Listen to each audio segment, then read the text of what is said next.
અત્યાર સુધી જોઈએ ને તો આ ટુર્નામેન્ટ સૂઈ રહી હતી. ટેસ્ટ આપવો શું ખરેખર જરૂરી છે જસપ્રીત બુમરાહને આટલો? સુપર ઓવરમાં શુભમન ગિલ અને સૂર્યકુમાર યાદવ બેટિંગ કરવાના. ટીમ ઇન્ડિયા વર્સિસ બાકીની બધી ટીમો એ રીતનો જ આ એશિયા કપ ચાલી રહ્યો છે. દુબઈની જે કન્ડિશન્સ છે એ એકચ્યુઅલી સખત ગરમી. ઇન્ડિયન ટીમ પાસેથી આ પ્રકારની ફિલ્ડિંગ એક્સપેક્ટ કરવી. સવારે ઉઠીને ગૌતમ ગંભીર કે સૂર્યકુમાર યાદવ ડિસાઇડ નહીં કરતા કે આજે બુમરાહને રેસ્ટ આપી દઈશું. હાર્દિક પંડ્યાનો ફિટનેસ પર થોડોક સવાલ છે. ફિટનેસ એટલે કારણ કે ઇન્જરી થઈ છે, વધારે એનો વખાણ નથી કરવા કારણ કે ફાઇનલ બાકી છે.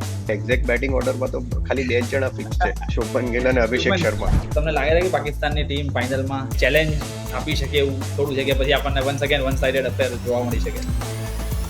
હવે પહેલા વિડીયોમાં તમે જેમ પ્રેડિક્ટ કર્યું હતું કે આ બે ટીમો જ આપણને એશિયા કપની ફાઇનલમાં જોવા મળવાની છે અને એ જ સેમ બે ટીમો ફાઇનલી આવીને ઊભી રહી છે, ઇન્ડિયા વર્સિસ પાકિસ્તાન. તો ફાઇનલની વાત કરીશું ઓફકોર્સ, પણ એની પહેલા ટીમ ઇન્ડિયાના ડોમિનેશનની વાત કરીએ. ઓફકોર્સ આપણને બધાને ખબર હતી કે ટીમ ઇન્ડિયા વર્સિસ બાકીની બધી ટીમો એ રીતનો જ આ એશિયા કપ ચાલી રહ્યો છે, પણ તેમ છતાં 6-6 મેચમાં ગ્રાઉન્ડ ઉપર જઈને પ્રોપરલી એક્ઝિક્યુટ કરવું, how important it was for India's confidence as well કે T20 વર્લ્ડ કપ આવી રહ્યો છે અને 6-6 મેચમાં આ રીતનો ડોમિનેશન સાથે જીત મેળવવી. So it is very important. I think જો આપણે ઇન્ડિયાનું પરફોર્મન્સ એકચ્યુઅલ જોઈએ ને તો જ્યારે 2023માં જ્યારે 50 ઓવરનો વર્લ્ડ કપ સ્ટાર્ટ થયો ત્યારથી લઈને અત્યાર સુધીમાં જેટલી બી મલ્ટીનેશન ટુર્નામેન્ટ રમાઈ છે એમાં ઇન્ડિયા ખાલી એક જ મેચ હાર્યું છે અને એ વર્લ્ડ કપ 50 ઓવરની ફાઇનલ હાર્યા હતા. બાકી તમે T20 વર્લ્ડ કપમાં બધી મેચ જીત્યા હતા, આપણે ચેમ્પિયન્સ ટ્રોફીમાં બધી મેચ જીત્યા હતા. અહીંયા પણ અત્યારે આપણે ફાઇનલમાં પહોંચ્યા છે તો ત્યાં પણ આપણે અત્યાર સુધી બધી જ મેચ જીતીને પહોંચ્યા છે. ભલે છેલ્લી મેચ આપણને સુપર ઓવરમાં ગઈ પણ તો બી રિઝલ્ટ તો ઇન્ડિયાની ફેવરમાં જ હતું.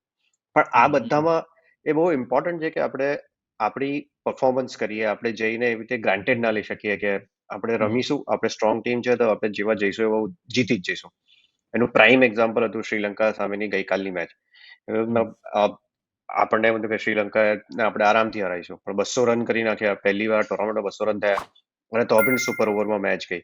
એટલે જઈને પોતાના જે પ્લાન્સ હોય એ તો એક્ઝિક્યુટ કરવા જ પડે તો જ આપણને રિઝલ્ટ મળતો હોય અને Indian team has been very very professional about their approach.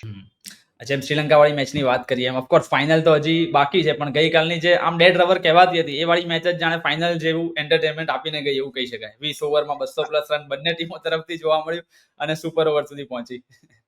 અત્યાર સુધી જોઈએ ને તો આ ટુર્નામેન્ટ સૂઈ રહી હતી એટલે જાગીતી નથી. તમે ફાઇનલ પહેલા આ ટુર્નામેન્ટ એક જ મેચ પહેલા જાગી ગયા. બાકી ઓબ્વિયસલી આખો Asia cup on the field કરતો ઓફ ધ ફિલ્ડની એક્ટિવિટીઝના લીધે વધારે લાઇમલાઇટમાં રહ્યો છે. પણ ગઈકાલે તમને જે મેચ આવી એમાં એટલીસ્ટ એવું લાગ્યું કે ગ્રાઉન્ડ પર બે ટીમો આવી છે કે જે જીતે છે અને જે લડી રહી છે. તો આઈ થિંક એક એશિયા કપની ફાઇનલ પહેલા જે થોડુંક લોકોનો ઇન્ટરેસ્ટ જાગે એના માટે બહુ ઇમ્પોર્ટન્ટ હતી આ મેચ અને એ આપણને ઇન્ડિયા શ્રીલંકાની ડેડ રબરમાં જોવા મળી. ટ્રુ, બિલકુલ. કારણ કે ટીમ ઇન્ડિયાએ 200 રન માર્યા અને સામે શ્રીલંકાની ટીમમાંથી બી એક આપણને સેન્ચુરી જોવા મળી અને એમણે પણ 200+ રન ફટકારે. એટલે ક્યાંક ને ક્યાંક શું ભારતની બોલિંગ તમને થોડી નબળી હોય એવું જોવા મળ્યું આ મેચમાં? સી બોલિંગ નબળી કરતા જે રીતે બોલિંગ ચેન્જીસ બી આપણે જોયા છે. હર્ષિત રાણા રમ્યો, હર્ષદીપ પહેલી મેચ રમ્યો છે, પછી તમે જસપ્રીત બુમરાહ મેચ હતો રમી રહ્યો, હાર્દિક પંડ્યાએ એક જ ઓવર નાખી કારણ કે એને ક્રેમ્સ આવ્યા હતા. એટલે ઘણી બધી વસ્તુઓ છે અને સી એક આટલા બધામાં છે ને એક ક્વેશ્ચન આવે છે કે અહીંયા આપણે બેસીને ઘણી વાર આપણે વાત કરીએ કે બુમરાહને રોટેશનમાં કેમ રાખવાનો, કે હાર્દિક પંડ્યા એક જ ઓવર કેમ નાખી. પણ રાઈટ. અત્યારે દુબઈની જે કન્ડિશન્સ છે એ એકચ્યુઅલી સખત ગરમી છે. એટલે તમે કહેવા માટે બહુ જ ઇઝી હોય છે બધાને કે એવું થોડી હોય કે 4 જ ઓવર નાખવાની હોય છે, 20 ઓવર તો ફિલ્ડિંગ કરવાની હોય છે, પછી આખો દિવસ રેસ્ટેડ હોય. એવી રીતે નથી થતું કામ. એકચ્યુઅલીમાં જોઈએ તો ફાઇનલ પહેલા આપણા માટે એ જરૂરી છે કે બુમરાહ 100% ફિટ હોય, 100% ફ્રેશ હોય. તો એટલે આ જે રોટેશન પોલિસી જે થઈ રહી છે મારા હિસાબે તો બરાબર થઈ રહી છે.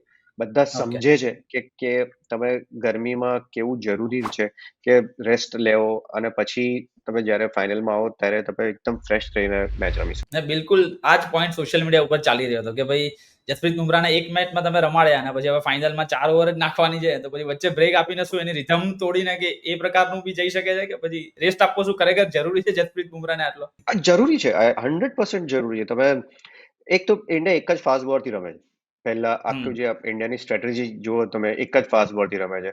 બુમરાહ 3 ઓવર સ્ટાર્ટિંગમાં નાખે છે અને બીજું બી તમે જો ખાલી બુમરાહની તમે જસ્ટ જેવી રીતે આ છેલ્લી મેચમાં હાર્દિક પંડ્યાનું આજે અસેસમેન્ટ થશે. હવે જો કદાચ હાર્દિક પંડ્યા અનફિટ હોય તો તમારી પાસે હર્ષદીપ કે હર્ષિત રાણા બેમાંથી બે બોલરમાંથી કોઈક એક બોલર તો એવું જોઈએ ને કે જે તૈયાર હોય, જે મેચ રમેલો હોય. એટલે રાઈટ. જે પણ વસ્તુ તમે થિંકિંગ હોય, જે વસ્તુ અબ એની પાછળનો જે લોજિક હોય, એકદમ એવી રીતે સવારે ઉઠીને ગૌતમ ગંભીર કે સૂર્યકુમાર યાદવ ડિસાઇડ નહીં કરતા કે આજે બુમરાહને રેસ્ટ આપી દઈશું, આજે પેલાને રમાડી દઈશું. એવી રીતે નથી રમત. આઈ થિંક એની પાછળ ઘણું બધું લોજિક છે, ઘણું બધું ડિસ્કશન થયું હોય, એ પછી તમારું એક રાઈટ કોલ લેવાય. અને મારા હિસાબે જેમ આપણે કહીએ જ અત્યારે તો એસીનું ટેમ્પરેચર આપણે કહીએ 20 ડિગ્રીમાં તો 20 ડિગ્રીમાં થઈ જાય, પણ જ્યારે 45 ડિગ્રીમાં જઈને એક ગરમીમાં રમવાનું હોય ત્યારે એ ડિફરન્સ ખબર પડે. અને આઈ એમ વેરી સરપ્રાઇઝડ કે ઘણા બધા લોકો હજુ પણ આ વસ્તુની વાત કરી રહ્યા છે, કારણ કે ઇન્ટેન્સિટી પહેલાની અને અત્યારની ઇન્ટેન્સિટીમાં બહુ આસમાન જમીનનો ડિફરન્સ છે. અને ઇવન હર્ષદીપ સિંઘની પણ આપણે શ્રીલંકા વાળી મેચમાં બોલિંગની વાત કરીએ તો જે એમની 19મી ઓવર હતી પ્લસ સુપર ઓવર જે નાખી, અને T20 ક્રિકેટમાં ઇનફેક્ટ 100 વિકેટ લેવા વાળા તેઓ પહેલા ભારતીય બોલર છે. પણ અનફોર્ચ્યુનેટલી કહો કે ફોર્ચ્યુનેટલી કહો, જે પણ આપણી ટીમનું જે સ્ટ્રેન્થ છે, તો ફાઇનલમાં આપણને કદાચ હર્ષદીપ સિંઘ જોવા નહીં મળે રમતા, કારણ કે જસપ્રીત બુમરાહ પાછા આવી જશે. તો આજ જે આપણે ઘણી બધી વાર ડિસ્કસ કર્યું છે plenty of problem of plenty જે છે વસ્તુ, તો એ પણ ક્યાંક ને ક્યાંક આઈને ઉભો રહેવાનો છે. મને એવું લાગે છે કે કદાચ આપણને હર્ષદીપ સિંઘ રમતો જોવા મળે ફાઇનલમાં. I think okay. કદાચ જો બુમરાહ આવશે ટીમમાં તો હર્ષિત રાણાની જગ્યાએ ટીમમાં આવશે. અને ઓકે. કદાચ ઇન શિવમ પ્લેસ ઓફ દુબેને પણ શિવમ જગ્યા દુબે. નહીં મળે. જગ્યા નહીં મળે, કારણ કે હાર્દિક પંડ્યાનો ફિટનેસ પર થોડોક સવાલ છે. ફિટનેસ એટલે કારણ કે ઇન્જરી થઈ છે, જે અત્યાર સુધીમાં એક ઓવર નાખતા હતા, એટલા માટે એ થોડુંક તમને ચેન્જ જોવા મળી શકે. તો મને લાગે છે કે હર્ષદીપ અને બુમરાહ બે જણા રમતા થશે કદાચ ફાઇનલમાં. અને જે રીતની સિચ્યુએશન છે, આ જે વાત છે કે હર્ષદીપ સિંઘ ઇંગ્લેન્ડમાં 5 ટેસ્ટ મેચ બહાર બેઠો હતો, પછી કોઈ મેચ રમવા નથી મળી, હવે સીધી એને એક મેચ રમવા મળી. એટલા માટે જો લોજિકલી જુઓ તો એટલા માટે જરૂરી હતું કે હવે સિચ્યુએશન એવી આવી કે તમારે હર્ષદીપને ફાઇનલમાં રમાડવો પડે, તો સીધી ફાઇનલ રમાડત. તમારે ઓકે. મેચ તો આપવી બહુ જરૂરી હતી ને, એટલે થોડું વિચારીને આ બધા ડિસિઝન લેતા હોય છે. અને ઓફકોર્સ ચલો બોલિંગમાં તો આ સ્ટ્રેટેજી થઈ, પણ બેટિંગમાં પણ આ જ રીતની સ્ટ્રેટેજી સાથે બેટિંગ ઓર્ડરમાં આપણા ચેન્જીસ થઈ રહ્યા છે, કારણ કે ઘણી બધી મેચમાં આપણે જોયું કે ઉપર નીચે થઈ રહ્યું છે. એકવાર શિવમ દુબે સેકન્ડ ડાઉન આવે છે બેટિંગ કરવા માટે, એકવાર સૂર્યકુમાર યાદવ બેટિંગ કરવા નથી જોવા મળતા. તો આમાં પણ ક્યાંક ને ક્યાંક કંઈક સ્ટ્રેટેજી તમે જોઈ રહ્યા છો. 100%. આ એકચ્યુઅલી T20 ફોર્મેટ જ એવી રીતનું છે.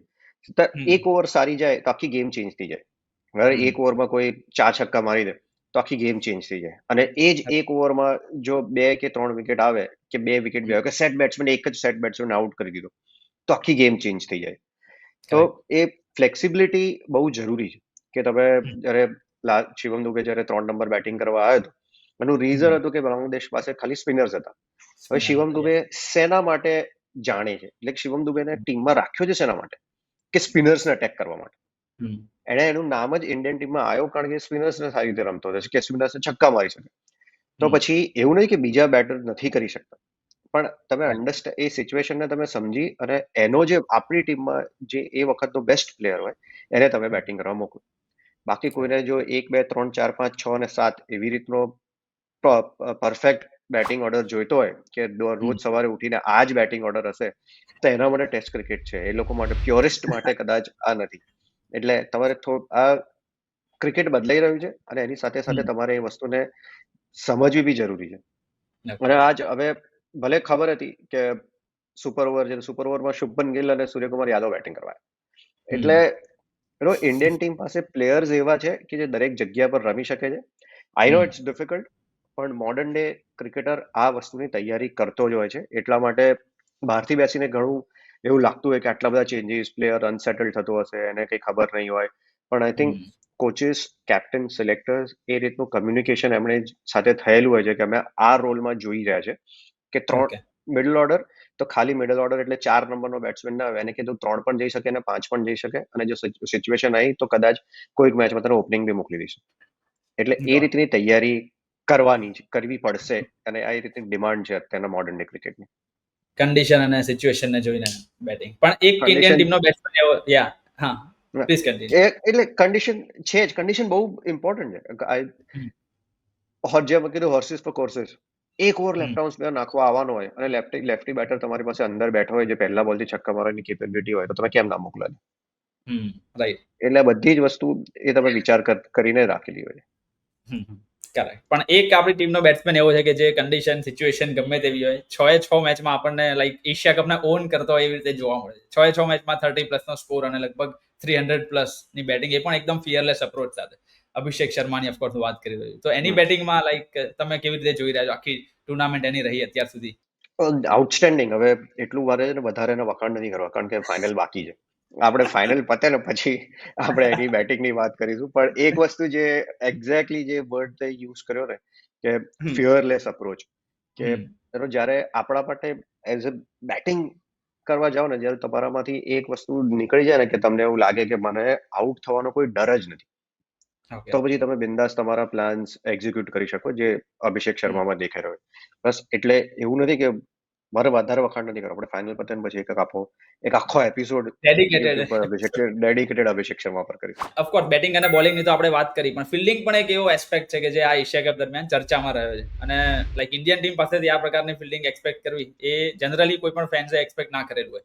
તો ઘણા બધા લોકો એમ પણ કહેતા હોય છે કે દુબઈના સ્ટેડિયમમાં જે રીતનું લાઇટિંગ સ્ટ્રક્ચર છે, રિંગ્સ ઓફ ફાયર કે બોલાતું હોય છે, તો શું એ એક રીઝન છે કે પછી એને ખાલી જસ્ટ એઝ એન એક્સક્યુઝ લઈ શકાય? ઘણા બધા કેચીસ છૂટી રહ્યા છે એશિયા કપ દરમિયાન. એકચ્યુઅલી એક રીઝન તો છે, એમાં કોઈ ડાઉટ નથી કે થોડુંક વન ઓફ ધ રીઝન એ છે. પણ હેવિંગ સેડ દેટ, આપણી ગ્રાઉન્ડ ફિલ્ડિંગ બી થોડીક ક્વેશ્ચનેબલ છે. આપણે ઇંગ્લેન્ડમાં પણ ઘણા બધા કેચીસ છોડ્યા હતા. એટલે એ એક એરિયા છે કે જેમાં ઇન્ડિયાએ ડેફિનેટલી થોડું કામ કરવાની જરૂર છે. કારણ કે આપણે વિચાર કરીએ કે આપણે આટલા કેચીસ છોડ્યા છે, છતાં આપણે ટુર્નામેન્ટ ડોમિનેટ કરી રહ્યા છે. જો આપણે કેચીસ પકડીએ તો શું હાલત થાય? I think result will be really scary. કોઈ ટીમ આપણી આજુબાજુ નહીં આવી શકે. I think this is something which I think India એના પર કામ ડેફિનેટલી કરવું જોઈએ. એટલે એક ફિલ્ડિંગની વાત તો થઈ જ, અને સાથે સાથે અભિષેક શર્મા અને ઓફકોર્સ એકાદ બે મેચમાં શુભમન ગિલનું પણ બેટથી પરફોર્મન્સ જોરદાર જોવા મળ્યું. એટલે ટોપ ઓર્ડરમાં તો આપણે 2-3 મેચમાં એવું જોયું કે લગભગ પાવર પ્લેમાં આપણે ઓલમોસ્ટ કિલ કરી નાખ્યા.